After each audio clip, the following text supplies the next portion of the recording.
Iyi ni radio BBC gahuza miryango ivugira i Londres kuri metero 19 25 31 na 41 no ku mirongo ya FM mu karere k'ibiyaga bigari no kuri internet kuri bbcgahuza.com.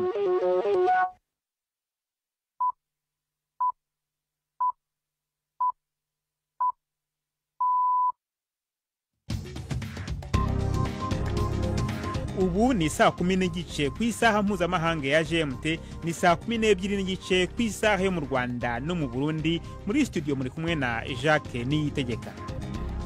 Izi ni ingingo z'ingenzi zigize aya makuru. Mu Burundi umugambwe SNL utavuga rumwe n'ubutegetsi uravuga ko amatora y'abadepite n'abajyanama b'amakomine yabaye ejo yaranzwe n'utunenge twinshi. Twarabaye bidasanzwe tumenyereye mu matora mu Burundi, kuko twarabonye aho hari abantu baherekeza abagiye gutora gushika kazu kitora bakabereka nuko bateza gutorwa muri butegetsi. Mu kanama gashinzwe amatora nibo baragira inama umugambwe SNL kugeza impungenge zawo ku nzego zibishinzwe. Nibiture rero abajejwe kwihweza amatati nkayo, hanyuma baheze babatunganirize. Namba ari ukwitura umugwiseni bawiture babyanditse. Bamwe mu batuye mu bice by'icyaro mu Rwanda barataka ibura rikabije ry'inkwi zo gucana mu gihe badafite ubushobozi bwa kubona uburyo bugezweho bwo gutekesha. Tubafitiye n'ikiganiro baza muganga muri mwezi gaza muri amakuru yo kuri wa gatanu, turi ku itariki ya 6 z'ukwezi kwa gatandatu.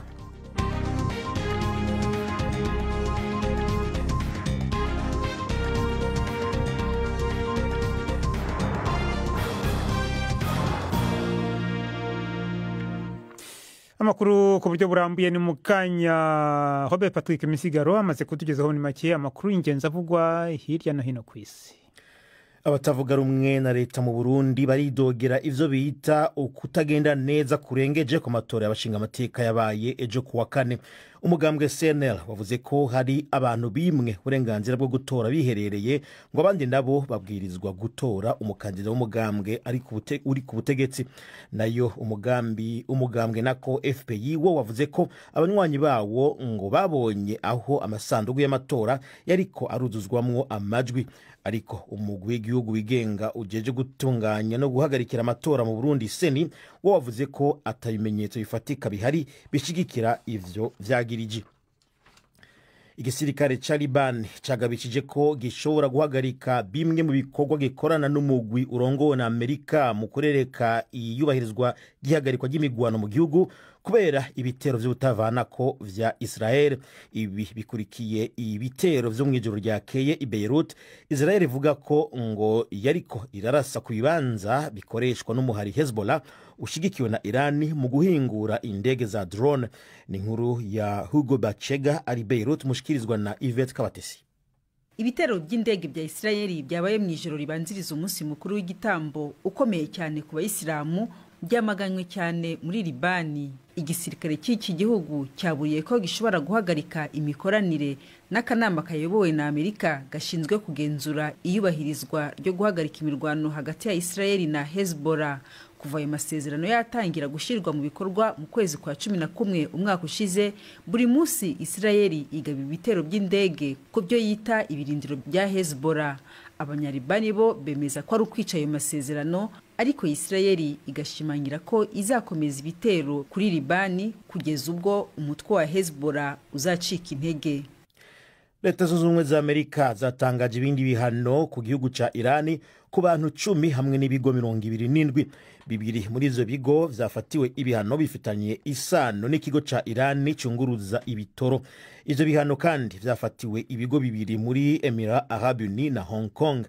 Izo ngingo zatangaje mu gihe Washington ibandanya utwigoro two gushika ku mwumvikano na Irani kubijanye n'inguvu za nucleaire. Nyuma y'imice 5 y'imibonano, ibiganiro naco birashika ko mu gihe Amerika igumisaba ko Irani iheba umugambi wayo wo kuryohora ubutare bwa uranium. Aya na makuru ya BBC. Ishami ry'ishyirahamwe mpuzamakungu rijejwe amagara ku isi OMS ryasavye ko hakingirwa nako ku buryo bwihutirwa ngo bibiri mu bitaro bigihagaze muri Gaza. OMS yagabishije ko urwego rw'amagara muri ako karere ruriko ruratemba mu gihe igisirikare ca Israel kibandanya ibitero vyaco ku muhari Hamas. Ni inkuru ya Sebastian Asher ari i Jerusalem mushikirizwa na Jean-Claude Mwambutsa. Ishami rya Loni ryita ku buzima ryavuze ko ibitaro bya Nasser Medical Complex n'ibya Al Amar biri mu majyepfo ya Khan Yunis biri ku gitutu cyo kuba byahagarika imirimo kubera ikumira ry'inkunga ndetse n'amayira yerekezayo. Abaganga bo mu bitaro byombi bavuga ko kuri ubu imbaraga bakoresha mu gufasha abarwayi n'inkomere zikomwa mu nkokora n'ibura ry'ibikoresho n'imiti. OMS ivuga ko mu gihe ibi bitaro byafunga imiryango byaba bisobanuye igihombo cy'ubushobozi bw'ibitanda bikabakaba 500, bikaba byaba bivuze ko Gaza yose yabisigaranye ubushobozi bw'ibitanda bitagera no ku 1,400. Nta mabwiriza yo gusohoka yari yatangwa, ariko ibitaro byombi biri rwagati cyangwa se hafi y'akarere kamaze iminsi 5 gatangajwe n'igisirikare cya Isirayeli ko abaturage bagomba kuhava. Hagati aho ikigo gitanga imfashanyo kitavugwa ko rumwe Gaza Humanitarian Foundation kivuga ko cyahagaritse gutanga imfungurwa ku banyepalestine mu bibanza bibiri biri i Rafah kuri uno wa gatanu kubera igitigira umurengera c'abantu. Habandanije kubaho umwitwarariko mwinshi kubera uburyo bukoreshwa n'ico kigo gishigikiwe na Amerika hamwe na Israel nyuma yaho abantu baharurirwa mu mirongo bishwe ku minsi 3 ikurikirana muri iyi ndwi mu gihe baba basidukanye n'iyonka bagerageza kuronka ico bacisha ku wepfo. Donald Trump yavuze ko atanyungu abona mu kwiyunga na Elon Musk nyuma yo gushwana ku mugaragaro ejo kuwa kane. Uwo mukuru w'igihugu yabwiye ibitangazamakuru byo muri Amerika yuko uwo mugabo wa mbere atunze kurusha abandi ku isi yataye ubwenge. Abo uko ari babiri vyari vyitezwe ko bayaga uno munsi bakagerageza kumvikana, ariko umubonano ntukibaye. Ibiro White House vya Bwana Trump vyavuze ko ariko ariyumvira kwikura imodoka yiwe yo mu bwoko bwa Tesla. Abo bagabo babiri batangiye guterana amajambo yo gutukana kuri internet nyuma yaho uwo mukuru w'igihugu avugiye ko yatengushwe n'amajambo y'uyu yahoze ari umuhanuzi wiwe anegura igitigiri c'amahera atekanijwe gukoreshwa. Jacques urakoze Robert Patrick Misigaro.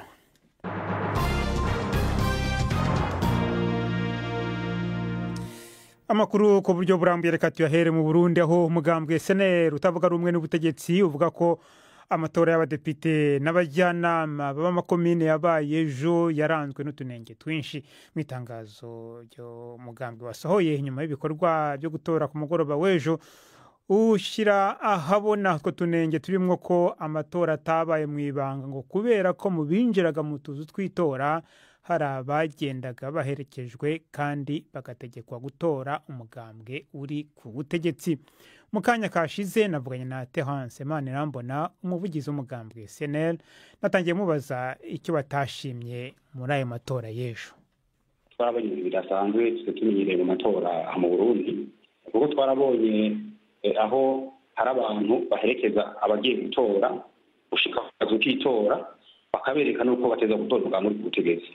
Twarabonye kandi abaserukiye umugambwe SNL mwe bitamanate babuzwa cyangwa bakirukanwa ubuzi bw'amatora badukurikirana ko biragenda. Twabonye kandi abantu batoye kenshi bisubiriza kandi n'ubusha bifise n'ita population. Icyo twabonye nuko hari abantu batwe amakarata yabo yitora hama bagatorerwa ku nguvu bakabatorera mu kibanza cyabo. Ikindi twabonye nuko hirya no hino mu gihugu hari abantu bahawe amakarata bamaze gutora bakabategeka gusa ati terera mu isanduku ati byaheze nta bibitererayo. Amiki twabonye nuko hari abantu abamandateri bacu bafungwa kabagiye barakubitwa n'ibintu byinshi bigiye baboneka mu buryo nka bebego hirya no hino mu gihugu. Izo mpungenge zanyu cyangwa se utwo tunenge mwabonye mwaba mwarabyejeje ku kanama gashinzwe amatora? Bimwe twagiye turabivuga, novuga mbe ko byinshi bisa n'ibyagiye birabura inyishu. Noba nk'akarorero nk'umuntu yafatanywe amakarata arenga 3 kandi iteka rivuga yuko natorera umuntu umwe. Uwo muntu twamushyikirije inzego zije gutegura amatora muri komine ya Bugendana, ariko aho kumuhana cyangwa kwerekana yuko yakoze ikosa bavuze ngo zana ayo makarata ibindi muzoza kubiko kupitwara ukutwara seni. Ivyo bigarukira ngaho. Twarabonye abakuru b'imitumba nko muri Mwaro ku mutumba wa Kirika muri komine ya Mwaro mu ntara ya Gitega yagutse umukuru w'umutumba ariko yandika amaprokirasiyo yandikiye abantu benshi baze gutora icyo zose twarabivuze abagiye baribukana abamandateri twagiye turabivuga hamwe bakabakira bagasubira bakabirukana twabonye abantu bagiye barakubitwa nko muri za Kayanza urugamisenere muri komine ya Matongo yagutse arakubitwa ibyo byose twagiye turabishikiriza ariko icyo ritangaje bimwe nubwo yuko atanyinshi yagiye atorwa kuko nk'abantu bagiye baratorerwa ku nguvu nk'abantu bagiye barakwa amakata y'itora twagiye tubivuga mugabo nta nyinshi igaragara igeze iboneka gushika naho hageze mu gihe cyo guharura bavuga bati nta muntu n'umwe aza guhagarara ngaha mu kazi k'amatora umugende bose baragenda byose rero tujya turabivuga mugabo tubona nta nyinshi rigeze itorwa kugira ibintu bihera hamwe bagenda n'igihe no mu guharura ijwi rya senere bagitirira umugabo uri ku butegetsi bigahera hirya ugasanga ntawe uriko aratabara none utwo tunenge twose umaze kuvuga twaba dusobanuye ko mushobora kutazemera ibizava muri ano matora utwo tunenge tuvuga kugira ngo baba barundi babidushikirije abo twatumiye kuzigavuza mu matora reka n'amakungu yumve uko amatora yagenze turi kugira ngo tumenye kuko hari igihe abaho gusigiriza ngo byagenze neza kandi ibi byose byabaye ku mugaragaro abantu bose babona icyo tuba tubivuga kugira ngo abo byabaye ko bumve neza yuko ibi byabaye bitoba kameze n'ingoma bumve ko umwidegenzi wabo wo gutora utubahirijwe bumve neza yuko umuntu yarazi yuko ijwi ryiwe akazuba kiwe hari umuntu yagiyitiriye cyane yirukanwe bamenye ko byagenze kandi abarundi ariko rero n'abaciye mu ijambo aho ngaho muzemera uko bizagenda kose ibizava mu matora iyo umumandateri yirukanwe ku kazi k'itora iyo amatora yatanguye abateze kuyakurikirana atariho bari murumva yuko uwateguye gukora ibyonye ntimubuza kuvuga ibyo yakuyemo kuko nibyo baba bashaka ivyo rero twebwe azovuga uko babiteguye uko nyine murumva yuko bitazoba bihuye no gushaka k'umunyagihugu avuga ati jewe natoya icyo tuba tuvuga tuti ni uburenganzira bwacu rero kuvuga ibyo bitameze neza kuko ijwi ry'umuntu niwe yitorera akazoza kiwe nta muntu avuga ati ndakugeneye abazoguserukira canke tora atora hariya ivyo nta bihuye n'amatora arimwo novuga be umuco n'amatora arimwo mwidegenzi Terence Manirambona umuvugizi w'umugambwe SNL twashatse kumenya icyo mu kanama gashinzwe amatora mu Burundi seni bavuga kuri ibyo bamaze kumva bivugwa n'umugambwe SNL maze kumugana na François Bizimana umuvugizi wa seni icyo ndabivuga ko si ikintu kirekire cyane kuko ahabereye amatora hose abitoza bose baba barungitse inderetsi zabo aribo twita les mandataires ivyo byose rero mudondaguye kuko bavuga ko babibonye yuko ari amahinyu inzira iratomoye kuko ku biro by'itora byose umuntu yahitoje yaba afise uwo yatumye kugira ngo amurerekere hanyuma amatora amaze kurangira agaca yandika ku cegeranyo c'amatora ivyo yabonye byose hanyuma kuri icyo cegeranyo bagatera ko igikumu kandi ntihatera ko igikumu uwo wenyene hatera ko igikumu abagize ibiro by'itora agatera ko igikumu inderetsi zose ni ukuvuga amandatere bose baba bari kuri ivyo biro by'itora agatera ko igikumu n'abantu batatu baba bafashije guharura ivyo rero abo nibaba barabyegeranije bakaba babifise kandi bikaba byaratewe ko igikumu nabo bose mpejeje kuvuga inzira iratomoye nibiture rero abajejwe kwihweza amatati nk'ayo hanyuma baheze babatunganirize namba ari ukwitura umugwiseni bawiture babyanditse ari ukwitura inzego z'ubutungane naho nyene bavyandike baheze babyihweze iyo niyo nzira itomowe kandi niyo nyishu mbona jewe noba ariko baravuga ko intumwa zabo abo ni senere bavuga ko abamandateri babo babujijwe gukurikirana amatora hamwe na hamwe ndetse ko hari naho byageze bagafungwa cyangwa bakubitwa uko no gushikuza niba barakubiswe hari abavuga ko bakubiswe ni bimwe nariko ndishura biratomoye iyo umuntu akubiswe aca yitura inyamiramabi nibaza atawakubiswe ngo aca agenda atacavuze kandi inyamiramabi ariho zari ziri zishobora kumutabara icyo rero nicyo novuga namba uwo ejo atashoboye guca bikora yakubiswe akibagira kwitwara ntihararengerana arashobora n'ubu kwitwara afise ivyemezo yuko ivyo vyabaye hanyuma ivyo navyo mwari muvuze ngo inderetsi zabo aribo mandatere ngo ntibemerewe. Nakubwiye yuko ku biro by'itora byose haba hariho abamandateri babo bitoje bose. Nko muri Bujumbura hitoza imigwi 29, ni ukuvuga habwirizwa kuba hariho abamandateri 58, kandi umwe wese undi yahabwa icegeranyo ciwe yisangije. Hahabwa icegeranyo abamandateri bose baba bari ngaho kandi bose bateye ku gikumu. Twibaza rero yuko ntabo babibabwiye bo muri seneri ico cegeranyo bokizana, kuko urumva n'abandi bazoba baravyanditse barabitera ko igikumu niyo byaba ari byo, aho ngira ngo urwo rubanza rworoshe, kuko urubanza rufise ivyabona bishika 29, ubwo ntigoteba no gucika. Mbese muri make muri seneri nibakusanya ibimenyetso hanyuma babishikirize umugwi seni. Yego cyane, bafise ibimenyetso yuko ivyo barega ari binyakuri, niko navuze ngitangura nagize nti babishikirize inzego zijejwe kwihweza ibibazo nk'ivyo, hanyuma birabwe ingene bimeze, hanyuma inyishu itangwe. Nayo ubundi ibibazo nk'ivyo ntibitoregwa inyishu mw'ibarabara na buhoro buhoro, bitoregwa inyishu mu nzego zategekanijwe n'amategeko. Izo nazo nibaziture niba bafite ibyemezo. François Bizimana, umuvugizi w'akanama gashinzwe amatora mu Burundi. BBC gahuza miryango tugeze ku isaha ya saa 12:46 ku masaha yo mu Rwanda no mu Burundi. Abadukurikira kuri internet, abadukurikira kuri Facebook live.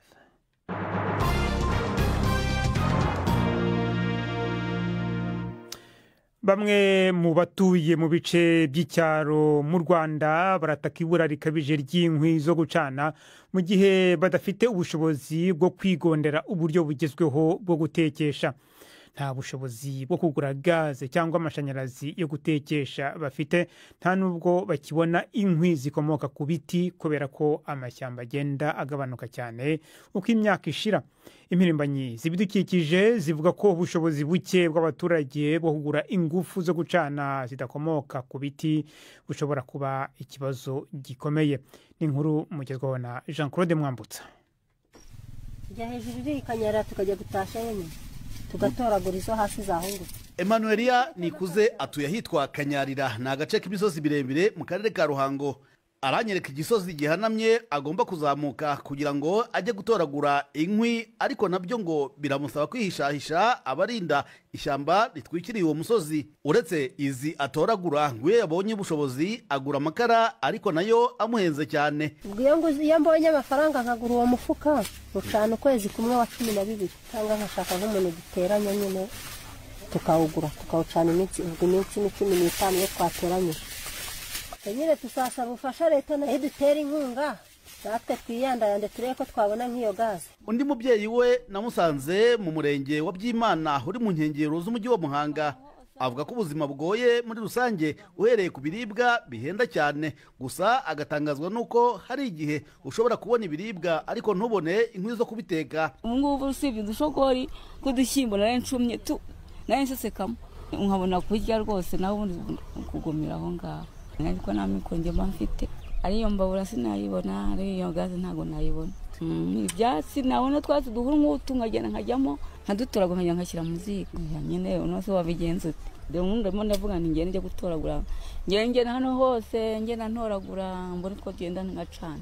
Umusaza Rusibande Larisi w'imyaka 65 atuye mu gace k'icyaro k'akarere ka Muhanga, avuga ko igabanuka rikabije ry'amashyamba ryagize ingaruka nyinshi ku batuye mu cyaro, cyane cyane iyo bakeneye ingufu zo gucana. Mu giturage hari abazicuruza, umwase tugura 200, ubundi hari abantu basi bishyitsi nabwo akazana nk'umufuka ukamuha 2000.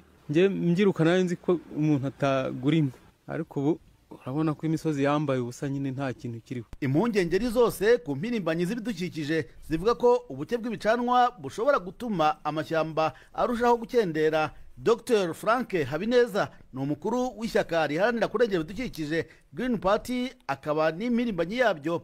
Ingaruka ntabwo zabura, zirahari, kuko cyane iyo babuze uburyo bateka kabirangira n'ubundi bagiye kujya mu mashyamba gushaka ibiti bari buteme kugira ngo baze kubona izo nkwi kuko nta bundi ntabwo babaho batariye kandi ntabwo baba batatetse. Twabivuze turi no mu nteko ishinga amategeko ko twifuza ko ari imisoro yose iriho kuri gazi yavaho kuri ibi biciro byagabanuka. Si ikintu twasabye nuko hajya ububiko iyo gazi ikava hasi kaza muri ubwo bubiko. Icyo ni umwe mu bisubizo birambye kuko iyo nyinshi dukoresha bita LPG gazi iva hanze. Minisiteri ishinzwe ibidukikije nayo ivuga ko igabanuka ry'ingufu z'ibicanwa riteye inkeke kandi ko hakenewe ishoramari rikomeye muri uru rwego.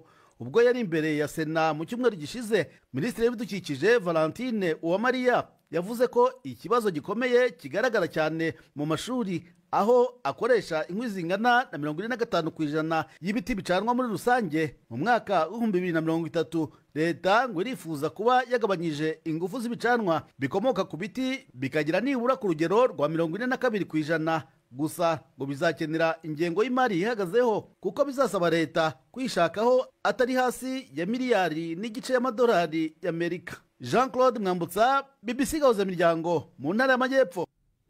Dukomereze mu kiganiro cy'urubuga rw'imikino. Uyu munsi mwateguriwe kandi mugezwaho na Yves Bucyana. Imikino kuri BBC Gahuza Miryango.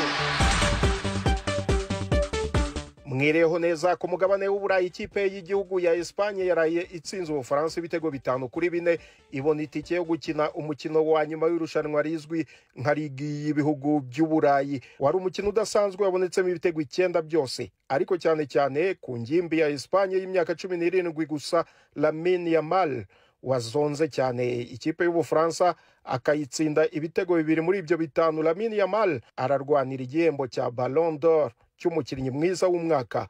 Ibitego byabanje kuba 4-0 biza kuba 5-1, ariko icyatangaje kurusha ni uburyo Ubufaransa bwazamukanye Espagne mu minota 11 ya nyuma bugatsindamo ibindi bitego 3, ariko Espagne ishobora kwihagararaho umukino urangira ari ibitego 5-4. Espagne ku mukino wa nyuma ikazakina na Portugal i Munich. Portugal yasezereye Ubudage ibutsinze ibitego 2-1 kuwa gatatu. Mu Bwongereza ikipe ya Crystal Palace ntiramenya niba izakina imikino ya Europa League umwaka utaha. Kuwa kabiri abayobozi b'iyo kipe bagiye mu Busuwisi kuganira n'ubuyobozi bw'impuzamashyirahamwe y'umupira w'amaguru i Burayi UEFA ku bigendanye no kuzakina imikino ya Europa League. Amategeko ya UEFA abuza abantu ku giti cyabo gutunga ikipe zirenze imwe mu gihe zahura mu irushanwa rimwe mu rwego rwo kwirinda kugongana kw'inyungu. Eagle Football Group y'uwitwa John Textor niyo ifite abanyamigabane mike mu ikipe ya Crystal Palace, ariko iyo sosiyete ikagira imigabane myinshi mu ikipe ya Lyon yo mu Bufaransa, nayo yatsindiye kuzakina irushanwa rya Europa League. Crystal Palace rero bo baravuga ko Textor wagerageje inshuro nyinshi kugurisha imigabane ye afite muri Crystal Palace nta jambo rinini afite muri iyo kipe, bityo ko UEFA itagombye kumubara nk'ufite amakipe abiri. Iyo amakipe abiri atunzwe n'umuntu umwe, umwanya ikipe yagize muri shampiyona uhabwa agaciro cyane mu guhitamo izakina iryo rushanwa. Bivuze ko Lyon yabaye ya 6 muri shampiyona y'Ubufaransa yaba ifite amahirwe yo gukina Europa League umwaka utaha kurusha Crystal Palace yagize umwanya wa 12 muri Premier League. Ayo niyo makuru y'imikino nabateguriye uyu munsi. Gendi Yves Bucyana. BBC Gahuza Miryango muri Afrika no kwisi yose.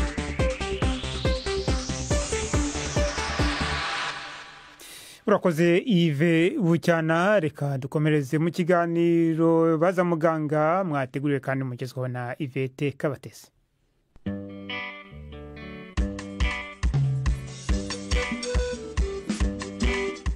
Mwiriweho neza. Uburwayi bw'umugongo wo hasi ngo bushobora gukira cyangwa umuntu agafashwa kuba hatababara. Ibi nibyo tugiye kuganiraho mu gice cya kabiri kuri ubu burwayi. Turacyari kumwe na muganga Rigana Intsinzi mu bitaro bya Kacyiru. Kuvura uburibwe bw'umugongo turabivuga nyine ko ari uburibwe, ariko haba hari indwara yabiteye. So kubivura rero byaterwa n'icyateye ubwo buribwe bw'umugongo.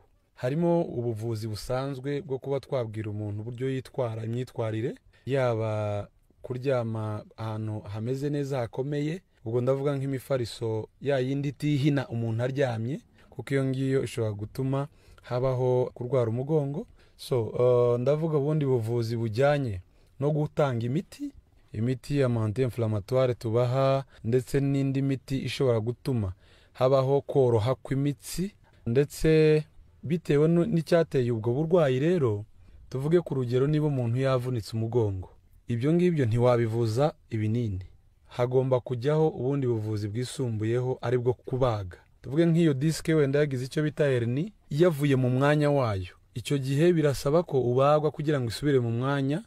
Uretse n'ibyo byo kubaga, hari n'ibindi, guterwa inshinge mu mugongo, cyane cyane muri icyo gice cy'umugongo kibabara, nabyo birafasha. So ikindi ni ubuzima bw'umuntu, ushobora kugenda muri kine ku kugorora imitsi, ibyo nabyo hari igihe birafasha cyane. Akenshi ubwo burwayi buravurwa, ariko no gukira kwabyo byaterwa n'igihe bimaze, nk'uko nabivuze, ndetse n'imyaka umuntu agezemo. Tuvuge niba ari igufa rishaje bya osteoporose, byagorana kuko nyine n'imyaka ugezemo, ariko akenshi ni uburwayi buvurwa kandi bugakira. Nyamara abantu benshi iyo barwaye umugongo barakubwira bati ndivuza ariko sinkira. Aho niho byaba bitandukanye n'ibyo ubuvuzi mutubwiye. Byaterwa n'aho yivurije, hari igihe natwe twivuza nabi, ariko akenshi tuzi ko mu kwivuza hagomba gukorwa ibizamini, ari nabyo byuma cyane cyane bireba neza urutirigongo, bikamenya niba ari imyakura irwaye, cyangwa niba ari imitsi, cyangwa niba ari igufwa ubwaryo. Icyo gihe rero bitewe n'impamvu yabiteye, rwose ushobora kuvurwa ugakira, tutirengagije nyine icyo nagarutseho cy'imyaka. Ariko kandi tuzi ko umugongo, urutirigongo, ni umuyoboro munini w'imyakura myinshi, kandi imyakura muzi ko ariyo yumva ububabare ndetse n'ituma twumva nyine mu mubiri. Akenshi rero kubera ko hari sensible, ari ahantu hagoye cyane, ugasanga nubwo rimwe na rimwe wavuwe, rimwe na rimwe bigiye bigaruka. Kinezi ifasha abantu koko cyangwa se kuriya nyine gukorerwa gukangura imitsi no kuyigorora cyane rwose. Imitsi y'imyakura ikeneye ibintu bitandukanye kugira ngo ibashe koroherwa. Kine tuvuga si ugukanda gusa, hariho kine zitandukanye bitewe n'ibikoresho bakoresha. Hari abashiraho ubukonje bukorohera abantu, hari abakoresha ubushyuhe bitewe n'impamvu runaka yateye ubwo burwayi. Ari nk'ikibazo cy'igufwa ryamunzwe cyangwa ryavunitse, kine yakorwa nyuma yo kurivura mu bundi buryo. Ariko ubusanzwe iyo ari imitsi y'imyakura gusa yagize icyo kibazo, cyangwa imitsi yitubona ya muscle, rwose kine ni ikintu gifasha cyane. Noneho tuvuge nk'abagore batwite, iyo abyaye hari igihe bayumva nyine ngo umugongo kenshi uhita umera nk'ucitse. Habura burwayi mu buvugaho iki? Ababyeyi babyaye tuzi ko kubyara habamo imbaraga nyinshi, kandi biriya bise mureba iyo abantu babyara, kubera ko inyama zo mu mugongo n'izo mu nda zihuje communication, akenshi rero byabisa byumvira mu mugongo cyane cyane rwose. Rero iyo abyaye rimwe na rimwe niho ahita yumva nk'aho umugongo ucitse, ndetse yewe uretse no kubyara, no mu gihe atwite wa mugongo wabonye ibindi biro, hiyongereye ibiro yarasanganwe, rero bigatuma wa mugongo umurya. Ibyo rwose bibaho, ariko abenshi rwose nyuma yo kubyara barabikira, ariko ntihabura 2/10 cyangwa 2/100 bashobora kugumana icyo kibazo, kuko iyo umuntu yabyaye haba habaye impinduka ku mubiri we. Hanyuma bavuga bati iyo utubahirije, tuvuge nk'amabwiriza muganga yaguhaye, iyo bakubaze ubyara cyangwa se bakubaze bisanzwe mu nda, nabyo ngo bishobora gutera umugongo, byo birashoboka?